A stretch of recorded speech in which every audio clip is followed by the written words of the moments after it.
TKO Boxing with Sherry Abbasi. I'm in Riyadh today, joined by the president of the WBC, Mr. Mauricio Sulaiman.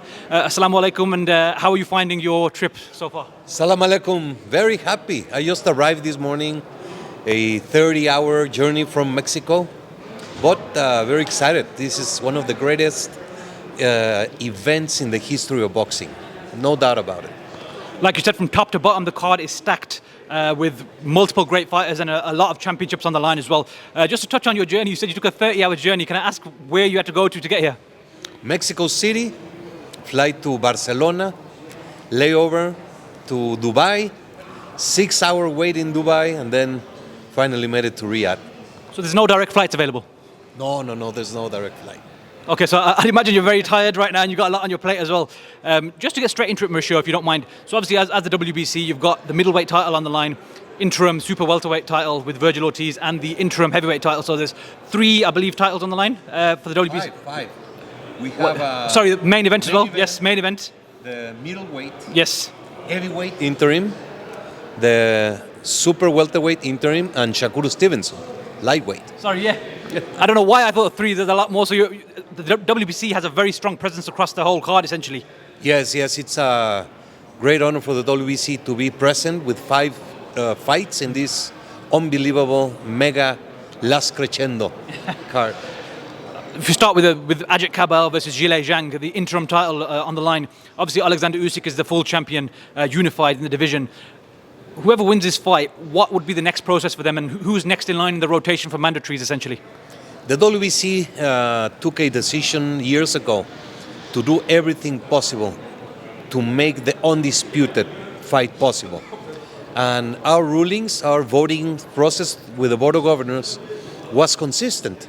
When finally Usyk was made against Fury, the WBC voted in favor of that fight and a rematch, which both happened, and we have set our sight on supporting the undisputed champion. So that's why we order an interim title fight for the activity of the other ranked fighters. The winner will be interim champion, and we will not press anything. We want to give Usyk the full support as undisputed champion. He might fight the one next and regain the title that he lost somehow, but that is our position. We are not going to push anything. We're going to let and see how things evolve, and whenever it's time, we will see what is the best scenario for the best interest of boxing. So essentially, it's just a matter of keeping the division moving, keeping the pieces moving to eventually lead to another champion when the time arises. Exactly. But the interim champion is a full world champion. The winner of Caballel against Sang, without a doubt, is a tremendous force in the heavyweight division, and there are many options for them. You mentioned earlier Shakur Stevenson's on the card. We've seen that there's been a fallout with Schofield, and now Josh Padley is stepping in. Would that be a world title fight, or is it just a keep busy fight for him without defending the title? No, it's a world title fight. The WBC went through the process. The British Boxing Board of Control cleared Padley medically. He was training for a fight. He's medically fit. And of course, we have to support the promotion and the promoters and Stevenson, who worked so hard to get to this point. And Padley is highly ranked than Schofield. So in the WBC, so it's a tremendous fight. So Padley was already in the rankings anyway, so he can slot straight in, essentially. Thank you very much. Yes, thank you. Got the contenders there. Okay, excellent. So that works out well. So he can defend his title, and essentially Padley gets the opportunity of a lifetime, which I think is well deserved, considering he had a great upset victory over Mark Chamberlain back at Wembley in September as well. So the WBC fully supports that, obviously. The super welterweight title, interim super welterweight title, we've got a great fight between Virgil Ortiz and former WBA champion Israel Madrimov. What are your thoughts on that fight and the 2 fighters involved in that? It is a tremendous fight. A fight between 2 great, solid, matured fighters. Virgil Ortiz just won the title against Bohachuk. Very good fight. Now Madrimov gave the fight of a lifetime to Terence Crawford, so it's a great match. Of course, Sebastian Fundora being the WBC unified champion with the WBO, he's got a fight end of March to defend his unified championship. If whoever comes through the fight this weekend, whoever the victor is, what would then be the process for potentially facing Fundora down the line? It is the same as the Usyk. We are leaving things open for the best possibilities. Bohachuk won a final elimination. So whatever the promoters would like to see better fit, we will abide and we will look and try to make the best ruling. Thank you, Mauricio. And of course, the main event itself is a massive rematch. Very quick turnaround for both fighters within 4 months, which we rarely see a fight of this magnitude with such a quick turnaround, but this has all been made possible by Riyadh season and the involvement of Turki Al-Sheikh, clearly. What are your thoughts on the first fight? And, there was a lot of talk about robbery and these types of things. Of course, in a lot of big fights, that can be perceived as close. Depending on how the scorecards are read, people can perceive them to be a robbery. What were your thoughts when the fight ended?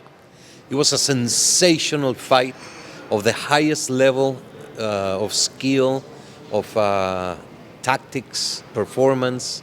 And it's a shame that we use the words so lightly. A fight that could go either way, that could be a draw, that is extremely good. For people to bill it as a robbery or as a scandal or injustice is so wrong. This rematch is only because of popular demand, not because it was a robbery. It's popular demand because it's such a great fight. Both were undefeated. Now Bivol is not undefeated, and now Beterbiev does not have the perfect knockout record. So it's a great rematch. Thank you. To discuss something that's off the card, essentially, the cruiserweight division. We've got Jaya Patay's IBF, and then we've got Gilberto Ramirez, who is unified WBO and WBA. Badou Jack has now been reinstated as a WBC, is that correct? Yes, that's correct.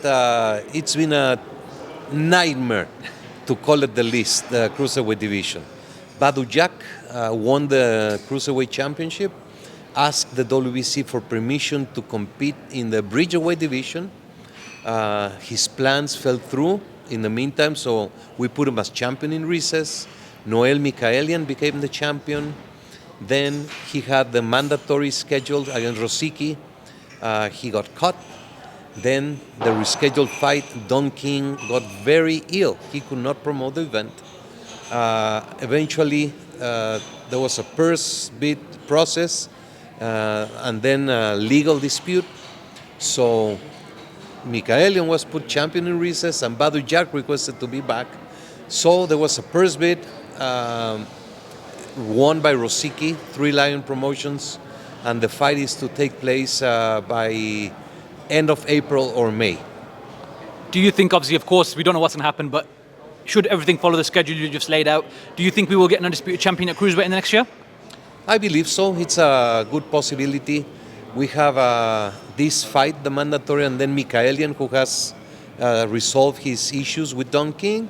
So the winner is to fight Mikaelian, and then they're free to do whatever they want to do.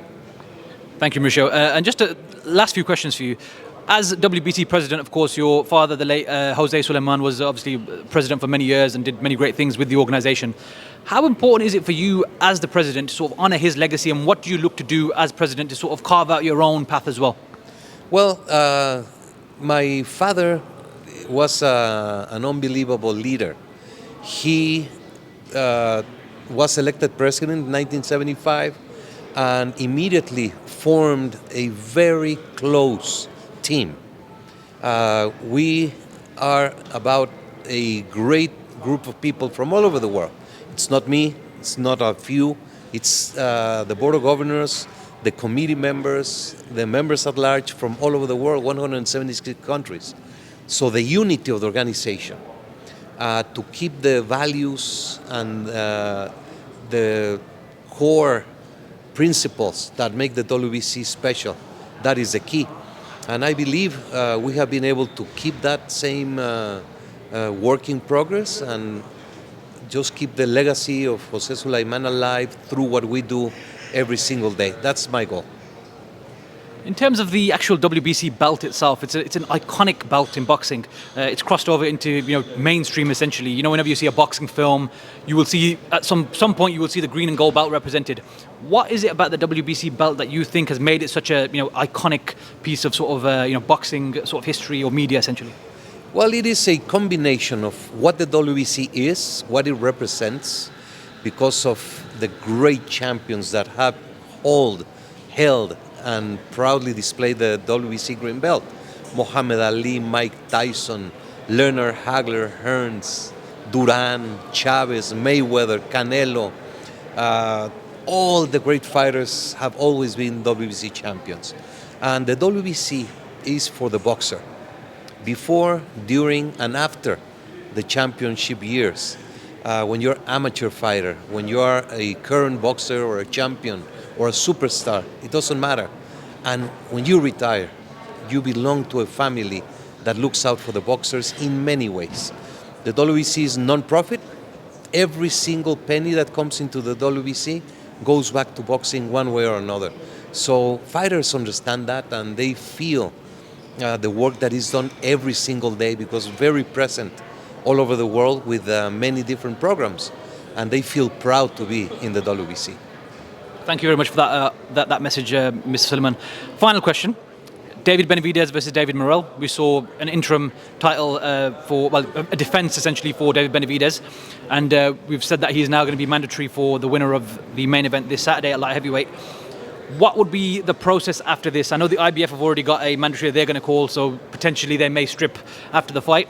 What is the WBC going to look to do to essentially not only help the division moving forward, like you said, with the heavyweight and super welterweight, and not pressure the champion, but also honour their sort of your duty to David Benavidez as your interim champion as well? Well, David Benavidez is not only the interim champion, but has been for a while the mandatory of the division. And of course, we supported the fight that was for the undisputed, and we allowed Benavidez to take the fight against Morrell, who was the WBA interim champion, and he won soundly in a great performance. So without a doubt, the best fight for the winner is David Benavidez. So the WBC has Benavidez as a mandatory, and I am sure that's a fight of interest for everybody. So let's see what happens first Saturday, and then we will deal with the other situation. Mr. Sulaiman, I just want to say a massive thank you for giving me a bit of your time today. Really appreciate it, and hopefully we look to catch up with you some point in the future as well. Thank you. Thank you so much. Thank you very much. Appreciate it. Thank you, sir.